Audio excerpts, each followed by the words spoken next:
Rich dad and poor dad అనే పుస్తకం వరల్డ్లో చాలా ఫేమస్ అనమాట. ఒక ధనిక తండ్రి అంటే డబ్బున్న తండ్రి అని కాదు అర్థం. అక్కడ మెంటాలిటీలో రిచ్ ఉన్నవాడు, మెంటాలిటీలో పూర్ ఉన్నాడు. డబ్బు ఉన్న రిచ్ మెంటాలిటీ లేకపోవచ్చు, పూర్ మెంటాలిటీ ఉండొచ్చు. డబ్బు లేకపోయినా రిచ్ మెంటాలిటీ ఉండొచ్చు. బాగా చదవరా వెధవ, ఇంజనీరింగ్లో మంచి ర్యాంక్ కొట్టు, మంచి ఉద్యోగం వస్తుంది. This is the poor dad పెంపకం అంటే ఇది.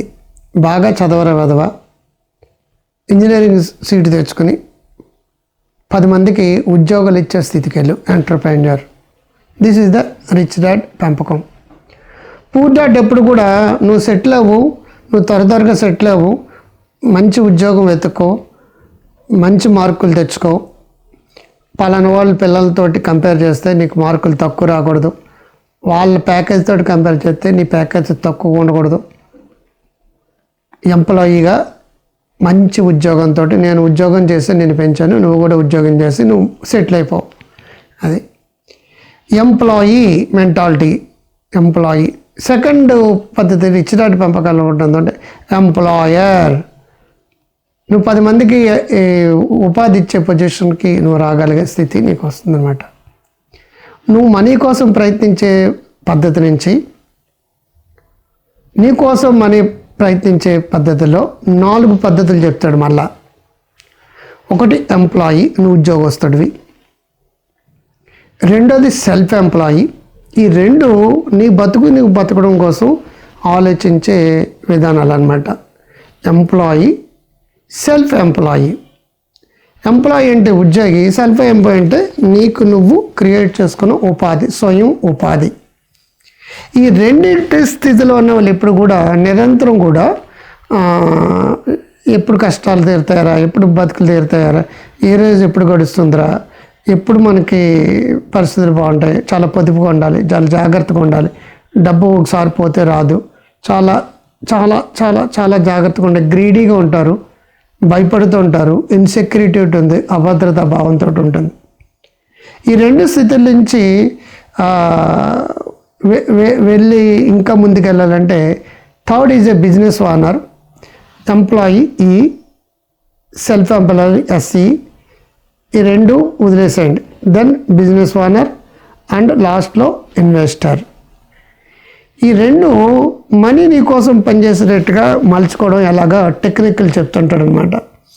నువ్వు మనీ కోసం ఆలోచిస్తున్నావు, ఎంతకాలం ఆలోచించినా అది నీ దగ్గరకు వస్తుందో లేదో లేదు.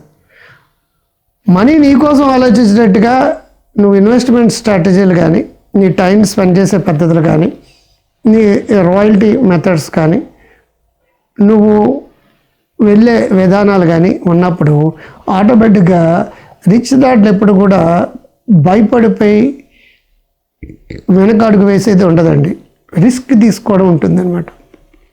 పూర్ డాడ్ పెంకరం నిరంతరం భయంతో ఉంటారనమాట. రేపు ఏమవుతుందో జాగ్రత్త, ఉద్యోగం పోతుందో జాగ్రత్త, మంచి ఉద్యోగం రాకపోతే జాగ్రత్త, చదువులో ఫెయిల్ అయితే జాగ్రత్త.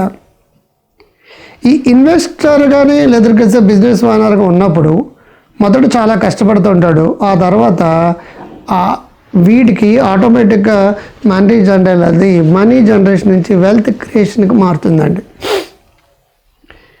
ఎంప్లాయీ, సెల్ఫ్ ఎంప్లాయీలు ఎలా ఉంటారంటే వాళ్ళు ఇంకొకరి కోసం పనిచేస్తుంటారు.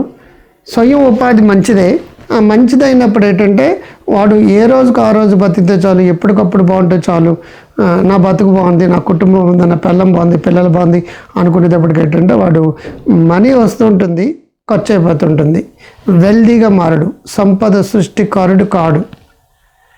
మనం ఏదైతే కష్టపడ్డదానికి వచ్చేది ఏదైతే ఉందో అది మనీ అండి. మనం ఏదైతే కష్టపడ్డదానికి వచ్చిన దాంతో పాటు ఇంకా యాడెడ్గా బెనిఫిట్స్ కానీ, ఫ్యూచర్లో వచ్చేది కానీ, ఇక ముందు మనకు వచ్చే మనీ జనరేషన్ కానీ ఏదైతే ఉందో that is a wealth creation, సంపద సృష్టి. అంటే ఇప్పుడున్న నీ వాల్యూకి నీకు వచ్చే డబ్బు మనీ మేకింగ్ అయితే ఫ్యూచర్లో నువ్వు పెట్టిన డబ్బుతో పాటు నీకున్న విలువకి సరిపడగా, నీ సమర్థతకి సరిపడగా నీకు వచ్చే మనీ ఏదైతే ఉందో అది సంపదకి కారణమవుతుందన్నమాట. అంచేత ఏంటంటే వెల్త్ క్రియేషన్ అనేది, సంపద సృష్టి అనేది ఎటువంటిదంటే నువ్వు ఆలోచన విధానం మీద ఆడబడి ఉంటుంది. రిస్క్కి వెనుకాడకుండా సరైన క్యాలిక్యులేటెడ్ రిస్క్ తీసుకుంటూ స్ట్రాటజిక్గా మారుతూ నీ ఆలోచన విధానాలు మనీ మంత్రాల్లో పనిచేస్తూ నీ విజువలైజేషన్స్, నీ ఫ్యూచరిస్టిక్ ప్లాన్స్ పర్ఫెక్ట్గా నువ్వు ప్లాన్ చేసుకుని కష్టపడడం మొదలు పెడితే నీకు తెలియకుండానే మనీ అనేది ఇప్పుడు జనరేట్ అవుతుంది, వెల్త్ అనేది నెక్స్ట్ జనరేట్ అవుతుంది. మనీ సంపాదించే వాళ్ళందరూ కూడా సంపన్నవంతులు కాదండి, సంపద సృష్టికారులు కాదు. చాలామంది డైలీ ఫైనాన్స్ చేసే వాళ్ళు, వీక్లీ ఫైనాన్స్ చేసే వాళ్ళు, మంత్లీ ఫైనాన్స్ వాళ్ళు మనీ మాత్రమే సంపాదిస్తారు తప్పించి సంపదలు వాళ్ళు సృష్టించరండి. ఎవరైతే రిస్క్ తీసుకుంటారో, ఎవరైతే చొరవగా ముందుకెళ్తారో, ఎవరైతే లీడ్ చేస్తారో, ఎవరైతే విజనరీసో, ఎవరైతే the dreams big then their ideal state, వాళ్ళున్న స్థితి కంటే చాలా పెద్ద డ్రీమ్స్ కొంటారు. మ్యాజిక్ ఆఫ్ థింకింగ్ బిగ్ అని నేను ఆల్రెడీ చెప్పినట్టుగా ఎక్కువగా పెద్ద పెద్ద కళ్ళకు అంటారు, చాలా పెద్ద కళ్ళకు అంటారు, వాళ్ళదే భవిష్యత్తు అంతా. మరి వాళ్ళు ఫెయిల్యూర్స్ రావు, ఎందుకు రావు సార్? ప్రతి ఒక్కరికి ఫెయిల్యూర్స్ వస్తాయి.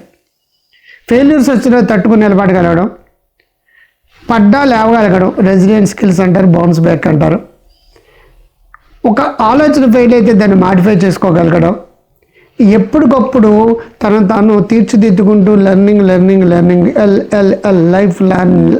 లెర్నింగ్ చేసుకుంటూ ఎప్పటికప్పుడు తన నాలెడ్జ్ని అప్డేట్ చేసుకుంటూ, లేని నాలెడ్జ్ లేని చోట నాలెడ్జ్ పెంచుకుంటూ స్కిల్స్ డెవలప్ చేసుకుంటూ నిరంతరం పైకి రావడానికి ట్రై చేసినప్పుడు వాళ్ళకి ఆకర్షణ శక్తి చాలా ఉంటుందండి.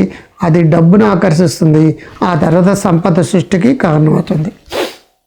పూర్ డాడ్ పెంపకంలో పెరిగినారు, ఎప్పుడు భయపడుతూ ఉంటారు, రిస్క్ తీసుకోరు, వీళ్ళంతవరకు ఎఫ్డీ లాంటి వాటిలో ఉంటారు. ఎక్కువ లాటరీల ద్వారానో, ట్రేడింగ్ ద్వారానో, F&O ద్వారానో, చిటికెత్తే డబ్బులు ఇచ్చేయాలనో, వాళ్ళ సమర్థత కంటే ఎక్కువ డబ్బులు వేరే రూపంలో అంటే కష్టపడితే వచ్చేదాని కాకుండా ఈజీ మనీగా, లేజీ మనీగా ఉంటూ వచ్చాలనుకుంటారు. వీళ్ళకి బద్ధకం ఎక్కువ, భయపడడం ఎక్కువ, పోస్ట్ పోనింగ్ ఎక్కువ, రేపు చేద్దాం అనుకుంటారు. ఇండెసిషన్నెస్ ఉంటుంది. పడ్డప్పుడు అవి బాబాయ్ పడిపోయాం అని చెప్పేసి దేవుడి దయ వల్ల నాకు ఎన్ని కష్టాలు వచ్చేసినాయి, నా కర్మ అని బాధపడతారు తప్పించి కొత్త పథకాలు ఆలోచించరు. అండ్ ఆల్సో భయస్థులు అవ్వడం వల్ల డెసిషన్స్ లేట్గా తీసుకుంటారు, ఒకసారి డెసిషన్లో తీసుకోరు, ఒకసారి ఇండెసిషన్నెస్ ఉంటుంది. కొంతమంది కన్ఫ్యూజ్ అయిపోతారు, కన్ఫ్యూజ్ అయితే ఫ్యూజ్ కొట్టేస్తుంది. వీళ్ళు పడతారండి, వీళ్ళు పడితే లేవడానికి పెద్ద టైం తీసుకోరు, ఫట్టమంటలు అవుతారు. వీళ్ళు పడితే ఆ దేవుడు నా మీద కరుణ లేదు, నా ఆరోస్కోప్ సపోర్ట్ చేయడం లేదు, తిథులు రాసులు నాకు ఇబ్బంది పెడుతున్నాయి, మా ఆవిడ ఎప్పుడో చెప్పింది, మా అమ్మ ఎప్పుడో చెప్పింది, జాతకం బాగాలేదురా, టైం బాగాలేదురా అని ఇటువంటి వాటికి వెళ్ళిపోతుంటారు. వీడు పడ్డం కామన్ అని నమ్ముతాడు, లేవడం కూడా అంతే కామన్ అని నమ్ముతాడు. ఫెయిల్ అయితే first attempting learning, FAIL fail అంటే ఫస్ట్ అటెంప్టింగ్ లెర్నింగ్ అని కొత్త విషయం నేర్చుకుంటాడు, దాన్ని మాడిఫై చేసుకుంటాడు. LLL ద్వారా లైఫ్ లెర్నింగ్ ద్వారా కొత్త విషయాలు నేర్చుకుంటూ అప్పుడు ట్రెండింగ్ ఏదో ఉందో ట్రెండ్కి అనుగుణంగా మారుతాడు. అండ్ ఆల్సో ఇన్నోవేటివ్గా ఆలోచిస్తాడు. ఆ క్రియేటివిటీ కారణంగా ఇతనికి పైనీర్ అవుతాడు. వీడు భయపడతాడు, నలుగురితో పాటు నారాయణ అంటాడు, గుంపులో గోవింద్ అంటాడు.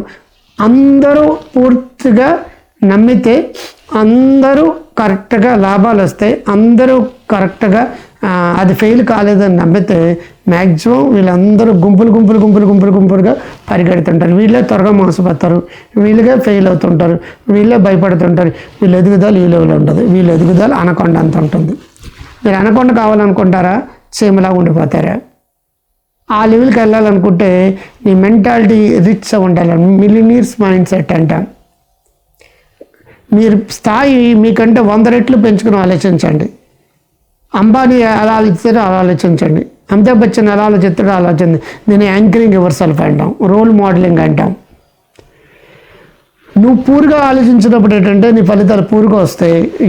మీరు రిచ్ అని ఆలోచించినప్పుడు మీ ఆహారం, వ్యవహారం, విచారం అన్నీ కూడా నీ స్థాయి దాటి ఉన్నప్పుడు ఆ స్థాయి దాటి ఆకర్షణ శక్తి నీకు వస్తుందండి.